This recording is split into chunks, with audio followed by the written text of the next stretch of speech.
Hello students, welcome to my channel. You are watching S Kumar commerce educator. इस video में हम discuss करने जा रहे हैं क्लास 11 अकाउंटेंसी इंपॉर्टेंट चैप्टर हम डिस्कस करने जा रहे हैं डेप्रिसिएशन। तो सबसे पहले हम स्टार्ट करेंगे डेप्रिसिएशन का, हम इंट्रोडक्शन समझेंगे, मीनिंग समझेंगे व्हाट इज डेप्रिसिएशन। देन हम समझेंगे कि डेप्रिसिएशन कैलकुलेट करने की कौन कौन सी मेथड है। देन उसके हम फॉर्मूला समझेंगे। देन हम करेंगे प्रैक्टिकल क्वेश्चन। तो सबसे पहले हम स्टार्ट करते हैं डेप्रिसिएशन का इंट्रोडक्शन कि व्हाट इज एक्चुअली डेप्रिसिएशन होता क्या है। सो लेट्स स्टार्ट करने के पहले अगर आप चैनल पर फर्स्ट टाइम विजिट कर रहे हैं तो चैनल को सब्सक्राइब कर लीजिए, जिससे आने वाली वीडियोस की नोटिफिकेशन आपको मिलती रहे। सो हम स्टार्ट करते हैं introduction what is depreciation. So let's start. So meaning of depreciation, depreciation is the reduction in book value of assets due to its wear and tear of with efflux of time or due to obsolescence or accident। Means depreciation क्या होता है? Depreciation is the reduction in book value of assets. Assets की book value में जो reduction आता है, assets की book value में जो रिडक्शन आता है उसको डेप्रिसिएशन बोलते हैं।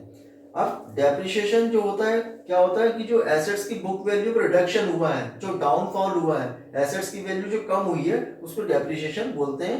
अब ये डाउनफॉल किस रीजन से आता है? या तो एसेट्स के कंटिन्यूअसली यूज करने से, वियर एंड टियर, और विद इफ्लक्स। इफ्लक्स मींस जब कोई मशीनरी या फिर कोई फिक्स एसेट्स क्या होती है, टेंजिबल एसेट्स, जिसकी इफ्लक्स है। इफ्लक्स का मींस होता है कि उसकी एक्सपायरी डेट हो गई है ऑफ टाइम, और ड्यू टू ऑब्सोलेंस और एक्सीडेंट, या तो एक्सीडेंट के कारण या फिर कभी कभी टेक्नोलॉजी के चेंज होने के कारण हमको कोई फिक्स एसेट्स को, टेंजिबल एसेट्स को चेंज करना पड़ सकता है। तो इन सब रीजन से जो फिक्स एसेट्स की वैल्यू, टेंजिबल एसेट्स की हम बात कर रहे हैं। टेंजिबल एसेट्स कौन सी एसेट्स होती हैं? टेंजिबल एसेट्स वो एसेट्स होती हैं जिनको हम देख और छू सकते हैं, जिसका फिजिकल स्ट्रक्चर होता है, उसको टेंजिबल एसेट्स बोलते हैं। जैसे मशीनरी, फर्नीचर टेंजिबल एसेट्स के एग्जांपल है। सो मशीनरी की हम बात करें कि जैसे मशीनरी की जो बुक वैल्यू है, उसकी बुक वैल्यू में जो डाउनफॉल आता है, जो रिडक्शन होता है, उसको हम लोग क्या बोलते हैं? डेप्रिसिएशन बोलते हैं। अब ये रिडक्शन किस रीजन से होता है? जैसे मैंने आपको बताया कि मशीनरी का कंटिन्यूअसली यूज करने से, वियर एंड टियर उसका यूज करने से, और इफ्लक्स उसकी एक्सपायरी, मशीनरी की एक्सपायरी डेट होने के कारण,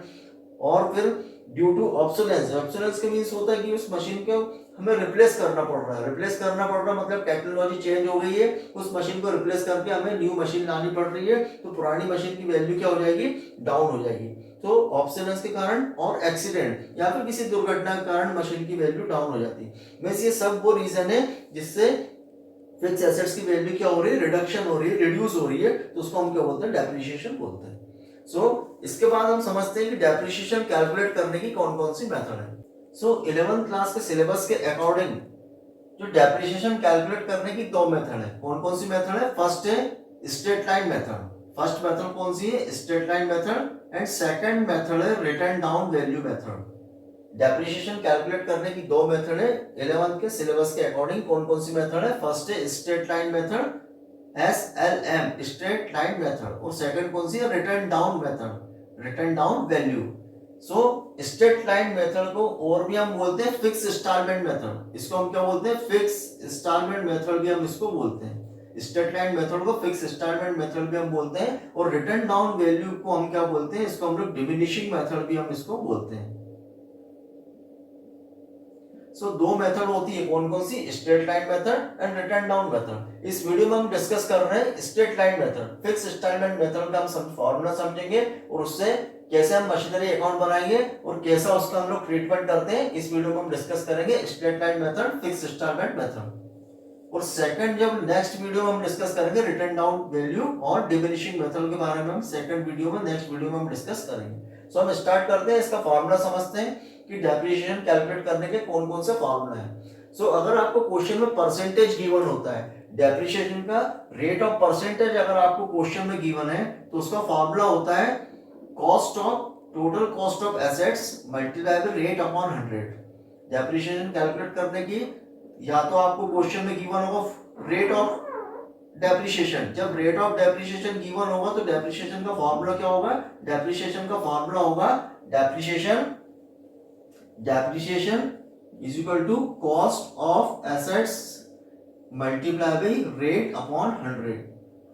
जब आपको रेट गिवन हो क्वेश्चन में, तो डेप्रिसिएशन का फॉर्मूला क्या होगा? Depreciation is equal to cost of assets, total cost of assets, total cost of assets multiply by rate upon 100।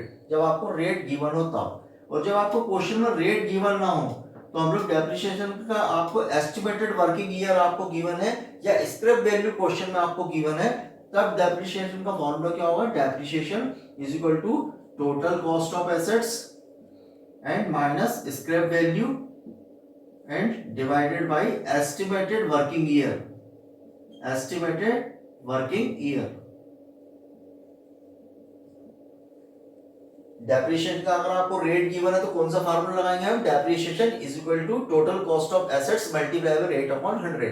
और जब आपको रेट गिवन ना हो, आपको स्क्रैप वैल्यू क्वेश्चन में गिवन है या फिर एस्टिमेटेड वर्किंग ईयर आपको क्वेश्चन में गिवन है, तब डेप्रिसिएशन हम कैसे निकालेंगे, depreciation is equal to total cost of assets minus scrap value and divided by estimated working year. अब टोटल कॉस्ट का मीनिंग क्या होता है, सपोज टू भी हमने कोई मशीनरी 1 लाख की हमने परचेस करी, कोई मशीन हमने कितने की परचेस करी, 1 लाख की हमने परचेस करी, और उसमें हमने इंस्टॉलेशन में भी एक्सपेंसेस किया, उसको इंस्टॉलेशन करने में हमने 20,000 का हमने उसमें एक्सपेंस किया, 20,000 रुपीज में हमने उसको इंस्टॉलेशन करवाया। तो जो टोटल मशीन 1 लाख की मशीन है और 20,000 हमने उसके इंस्टॉलेशन में लगाया, तो टोटल कॉस्ट उसकी कितनी हो जाएगी, 1,20,000। सो टोटल कॉस्ट का मीनिंग क्या होता है, मशीनरी जितने हम परचेस करी और उसको इंस्टॉलेशन में या फिर उसको जो भी हमने उसको उसके कैरिज के लिए हमने जो एक्सपेंसेस किया, उसको हम लोग क्या बोलते हैं, टोटल, उसकी बोलते हैं मशीन की cost, total cost of assets, उसको हम बोलते हैं टोटल कॉस्ट ऑफ एसेट्स। अब minus scrap value, scrap value का मीनिंग क्या है, स्क्रैप वैल्यू का मीनिंग होता है कि उस मशीनरी को हमने यूज किया, जैसे 5 साल यूज किया या फिर हमने उसको 10 ईयर उसको यूज किया, और 10 ईयर यूज करने के बाद जब हमने उसको सोल्ड किया, तो सोल्ड करने से जो उसकी वैल्यू हमें मिली, मशीनरी को हमने 10 ईयर यूज किया और 10 ईयर यूज करने के बाद जब हम उसको सोल्ड करेंगे, और सोल्ड करने से जो उसकी हमको उसकी कीमत मिलेगी, वैल्यू जो हमको मिलेगी, उसको हम क्या बोलते हैं, उसको बोलते हैं स्क्रैप वैल्यू। और estimated working year divided by estimated working year, estimated working year का मतलब होता है हमने उस मशीन को, उस एसेट्स को कितने साल तक यूज किया, उसको हम बोलते हैं एस्टिमेटेड वर्किंग ईयर। सपोज टू भी हम इसकी बात करें कि 1 लाख की मशीनरी है और 20,000 हमने उसके इंस्टॉलेशन में एक्सपेंस किया, तो टोटल कॉस्ट कितनी हो जाएगी उसकी, 1,20,000, 1,20,000 ये उसकी क्या हो जाएगी, टोटल कॉस्ट ऑफ एसेट्स। अब स्क्रैप वैल्यू, मान लो हमने इस मशीनरी को 10 ईयर यूज किया और उसको सोल्ड किया, तो सोल्ड करने से हमको सपोज टू 20,000 रुपीज हमें वो मशीन बिकी, 10 ईयर यूज करने के बाद जब हमने उसको सोल्ड किया, तो सोल्ड करने के बाद मशीनरी कितने में बिकी, 20,000 में मशीनरी बिकी, सोल्ड हुई, तो उसको हम क्या बोलेंगे, स्क्रैप वैल्यू। तो हम क्या करेंगे, total cost of assets minus scrap value कितनी, 20,000, और एस्टिमेटेड वर्किंग ईयर हमने उसका यूज कितना किया, 10 ईयर्स, तो इसको हम बोलेंगे 10 ईयर्स क्या होगा, एस्टिमेटेड वर्किंग ईयर। सो इसके अकॉर्डिंग डेप्रिसिएशन हम कैसे निकालेंगे, depreciation is equal to total cost of assets minus scrap value and divided by estimated working year. अब हम इसको कैलकुलेट करेंगे, 1,20,000 से 20,000 को माइनस करेंगे तो कितना हो जाएगा, 1 लाख, एंड डिवाइडेड बाय 10 हम करेंगे तो ये कितना आ जाएगा, 10,000। मींस इसका मीनिंग क्या है कि मशीनरी का डेप्रिसिएशन हो रहा है, जो एनुअल जो भी डेप्रिसिएशन होता है वो पर एनम होता है, ईयरली होता है, मतलब मशीनरी की जो वैल्यू डाउन हो रही है वो कैसी होती है, ईयरली होती है, उसको हम बोलते हैं पर एनम, पर एनम मतलब ईयरली। डेप्रिसिएशन जो कैलकुलेट किया जाता है वो कैसे किया जाता है, ईयरली किया जाता है, एनुअली किया जाता है। तो यहाँ पर हमने कैलकुलेट किया, कितना आया, 1,20,000 से 20,000 को हमने माइनस किया, कितना आया, 1 लाख, डिवाइडेड बाय 10 हम करेंगे कितना है, 10,000। इसका मीनिंग क्या हुआ कि पर एनम, पर ईयर उस मशीन पे कितना उसकी वैल्यू डाउन हो रही है, उसकी वैल्यू कितनी रिड्यूस हो रही है, 10,000। मींस एक साल बाद, ये 1,20,000 की मशीनरी है, एक साल बाद उसकी वैल्यू कितनी डाउन होगी, 10,000। नेक्स्ट ईयर उसकी वैल्यू कितनी डाउन होगी, 10,000। मींस उसकी पर ईयर कितनी वैल्यू डाउन होगी, 10,000। सो यहाँ पर हमने क्या समझे, दो फार्मूले समझे। कौन कौन से फार्मूला है, फर्स्ट जब आपको रेट गिवन हो, रेट ऑफ डेप्रिसिएशन गिवन हो, तो क्या करेंगे हम, total cost of assets multiply by rate upon 100। और जब आपको स्क्रैप वैल्यू गिवन है और स्क्रैप वैल्यू के साथ एस्टिमेटेड वर्किंग ईयर आपको गिवन है, तो डेप्रिसिएशन का फार्मूला क्या होगा, depreciation is equal to total cost of assets minus scrap value and divided by estimated working year. So हम करते हैं इसका एक प्रैक्टिकल क्वेश्चन, देन हम समझते हैं कि डेप्रिसिएशन कैसे करना है और प्रैक्टिकल क्वेश्चन उसके मशीनरी अकाउंट को कैसे बनाना है। सो लेट्स स्टार्ट। सो हम करते हैं question, Sai and company purchase a machine on 1 अप्रैल 2020। एक मशीनरी परचेज की है 1 अप्रैल 2020 को फॉर ₹4,82,000 4,82,000 की मशीनरी है एंड एनकर्ड ₹18,000 ऑन इट्स इंस्टॉलेशन, और उसके इंस्टॉलेशन में कितना एक्सपेंस किया है 18,000। Estimated useful life of machine is 10 year and it's scrap value at the end of its estimated useful life is ₹50,000। The book of account are closed on 31st March every year. Prepare the machinery account for first 3 years, charging depreciation by straight line method. अब question में आपको क्या given है कि machinery purchase करिए 1 अप्रैल 2020 को कितने की 4,80,000 की 4,82,000 की, और उसमें क्या किया इंस्टॉलेशन में भी उसके एक्सपेंसेस किया, कितना किया 18,000। मीन्स 4,82,000 की मशीनरी है और 18,000 उसके काय में एक्सपेंस किया है, इंस्टॉलेशन में एक्सपेंस किया, तो टोटल कॉस्ट इसकी कितनी हो जाएगी, उसकी टोटल कॉस्ट कितनी होगी 4,82,000 प्लस 18,000, दोनों को हम प्लस करेंगे तो कितना होगा 5 लाख। मीन्स मशीनरी की टोटल कॉस्ट कितनी होगी 5 लाख। अब आपको क्वेश्चन में रेट ऑफ डेप्रिसिएशन गिवन नहीं है, आपको क्वेश्चन में क्या गिवन है एस्टिमेटेड यूजफुल लाइफ आपको गिवन है और स्क्रैप वैल्यू आपको गिवन है। तो जैसा मैंने आपको अभी इंट्रोडक्शन में समझाया कि जब आपको स्क्रैप वैल्यू गिवन है और आपको एस्टिमेटेड वर्किंग ईयर गिवन है तो हम डेप्रिसिएशन में कौन सा फार्मूला लगाते हैं, हम डेप्रिसिएशन का फार्मूला लगाते हैं annual depreciation is equal to total cost of assets minus scrap value divided by estimated useful life of assets. जब आपको क्वेश्चन में एस्टिमेटेड ईयर गिवन हो, स्क्रैप वैल्यू गिवन है, तो हम डेप्रिसिएशन का कौन सा फार्मूला लगाएंगे, हम लगाएंगे annual depreciation is equal to total cost of assets minus scrap value and divided by estimated useful life of assets. अब क्वेश्चन में आपको सब गिवन है, सबसे पहले तो हम देखेंगे टोटल कॉस्ट। टोटल कॉस्ट कितनी है आपकी, टोटल कॉस्ट मशीनरी की कितनी है 4,82,000 की मशीनरी है और इंस्टॉलेशन में 18,000 उसको एक्सपेंस किया है, तो 4,82,000 एंड 18,000 दोनों को हम प्लस करेंगे तो कितना होगा, ये टोटल कॉस्ट कितनी होगी 5 लाख।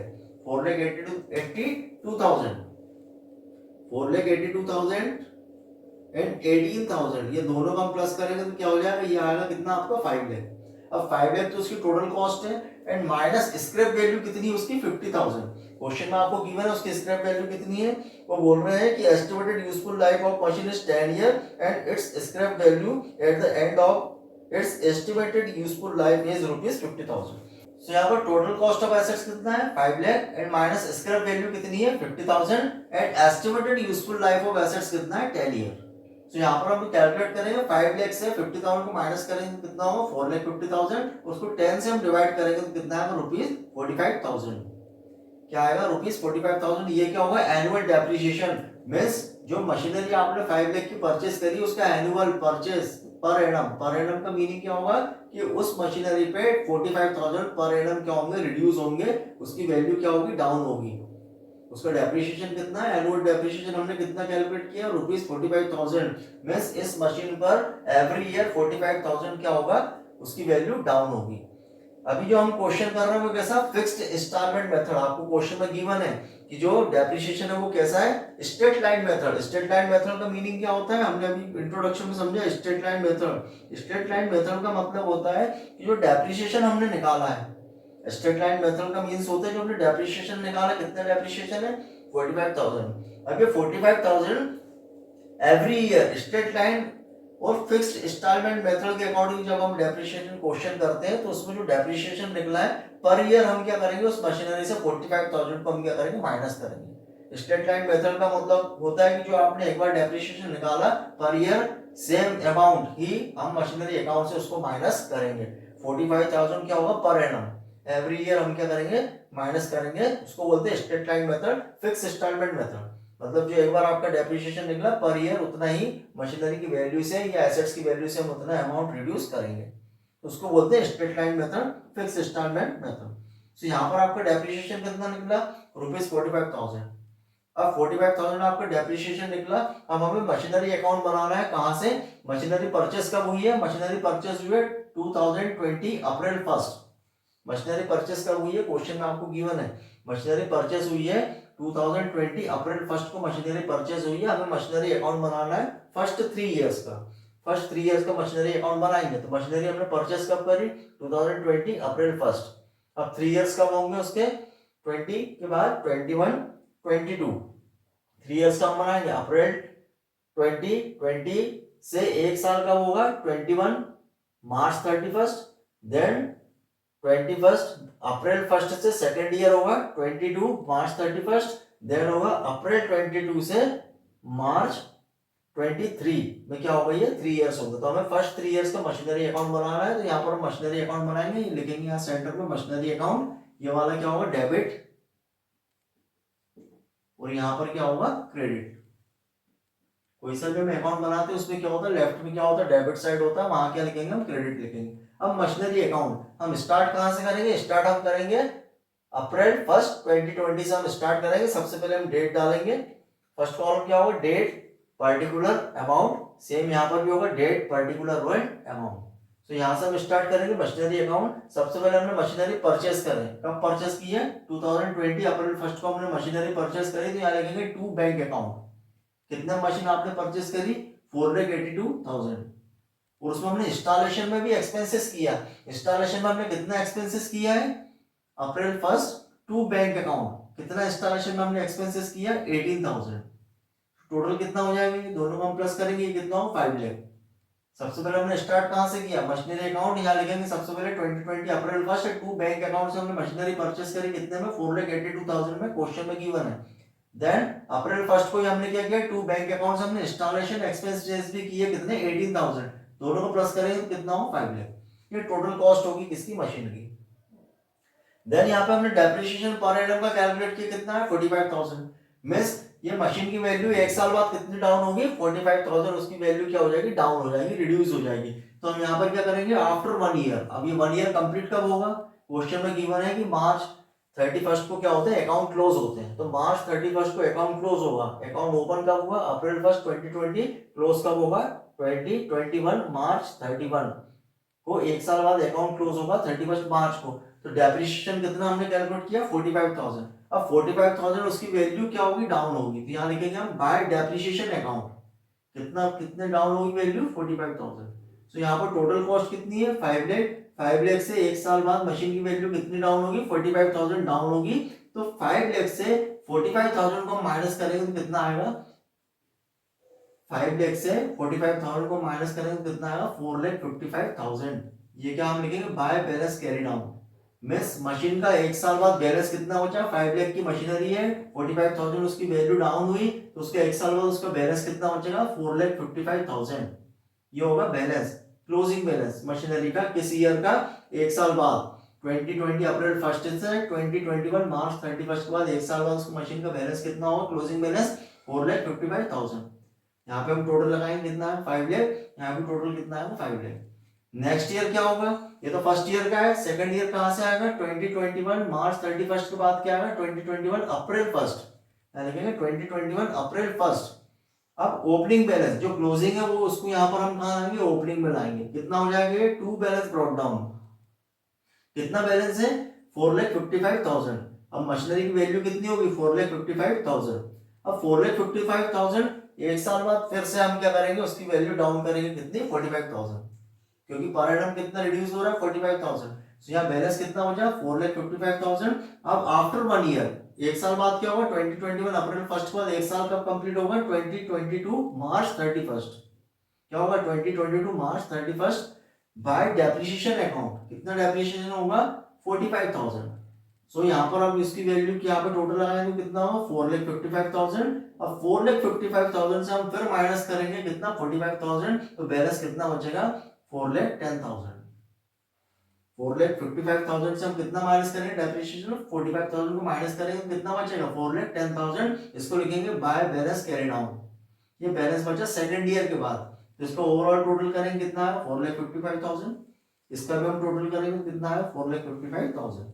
इसका मीनिंग क्या हुआ कि फर्स्ट ईयर मशीन कितने की थी 5 लाख की, रिड्यूस हुई 45,000, एक साल बाद कितनी होगी 4,55,000। नेक्स्ट ईयर हमने फिर यहाँ पे ओपनिंग बैलेंस लाया 4,55,000, फिर उसको 45,000 फिर माइनस किया, वैल्यू कितनी होगी 4,10,000। मींस 2 ईयर के बाद वैल्यू कितनी होगी मशीन की 4,10,000। नेक्स्ट ईयर कब आएगा 2022 मार्च 31 के बाद क्या आएगा 2022 अप्रैल 1। अब आपको ओपनिंग बैलेंस क्या होगा क्लोजिंग बैलेंस कितना है 4,10,000। इसको हम यहाँ लेके आएंगे नेक्स्ट ईयर ओपनिंग में, क्या लिखेंगे टू बैलेंस ब्रॉट डाउन। कितना बैलेंस है 4,10,000। अब 4,10,000 फिर एक साल बाद नेक्स्ट ईयर क्या होगा 2022 अप्रैल 1 के बाद एक साल कंप्लीट कब होगा 2023 मार्च 31 को एक साल कंप्लीट होगा, तो एक साल बाद 45,000 क्या होंगे फिर रिड्यूस हो जाएंगे, फिर से वैल्यू डाउन होगी। सो हम क्या करेंगे 4,10,000 से फिर माइनस करेंगे, 45,000 को माइनस करेंगे तो कितना आएगा 3,65,000। देखिए बाय बैलेंस कैरी डाउन कितना बैलेंस बचा 3,65,000। अब यहाँ ओवरऑल टोटल करेंगे कितना 4,10,000, इसका भी हम टोटल करेंगे कितना 4,10,000। इसका मीनिंग क्या हुआ, इसका मीनिंग ये हुआ कि जब आपको स्ट्रेट लाइन मेथड या फिक्स इंस्टॉलमेंट मेथड से जब आपको बोलते हैं कि डेप्रिसिएशन कैलकुलेट करना है, तो जो डेप्रिसिएशन आपने एक बार निकाला है उसी को हम क्या करते हैं पर ईयर फिक्स एसेट्स की वैल्यू से उसको हम डाउन उसको क्या करते हैं माइनस करते हैं। और डेप्रिसिएशन हमेशा कैसे कैलकुलेट किया जाता है ईयरली पर एनम कैलकुलेट किया जाता है। और सेकंड क्या इसमें समझ में आया कि जब आपको scrap value estimated working year दिए रहते हैं तो उसमें कौन सा फार्मूला लगाते हैं हम लोग annual depreciation is equal to total cost of assets minus scrap value divided by estimated useful life of assets. और जब आपको परसेंटेज रेट गिवन हो तो कौन सा डेप्रिसिएशन का फार्मूला लगेगा annual depreciation is equal to total cost of assets multiply by rate upon 100। जब आपको रेट गिवन रहता है तब एस्टिमेटेड वर्किंग ईयर देंगे तब ये वाला फार्मूला आपको लगाना है। दो मेथड होती है कौन कौन सी स्ट्रेट लाइन मेथड होती है और एक कौन सी होती है रिटर्न डाउन वैल्यू, एक होती है रिटर्न डाउन वैल्यू। अभी हमने कौन सी समझी, अभी हमने समझी है स्ट्रेट लाइन मेथड या फिक्स इंस्टॉलमेंट मेथड किसको बोलते हैं, अभी हमने ये डिस्कस किया। नेक्स्ट वीडियो में हम डिस्कस करेंगे रिटर्न डाउन वैल्यू मेथड। तो ये क्वेश्चन इसका मीनिंग ये हुआ कि आपकी मशीनरी कितने की थी 2020 अप्रैल 1 को जब परचेस करी तो टोटल कॉस्ट कितनी थी 5 लाख और 3 साल के बाद उसकी वैल्यू कितनी होगी 3,65,000। सो 3 साल बाद वैल्यू कितनी होगी मशीन की 3,65,000। इसकी वैल्यू में जो डाउनफॉल हुआ है जो रिडक्शन हुआ है इसी को हम क्या बोलते हैं डेप्रिसिएशन बोलते हैं। So any doubt you can ask in comment section. Thanks for watching.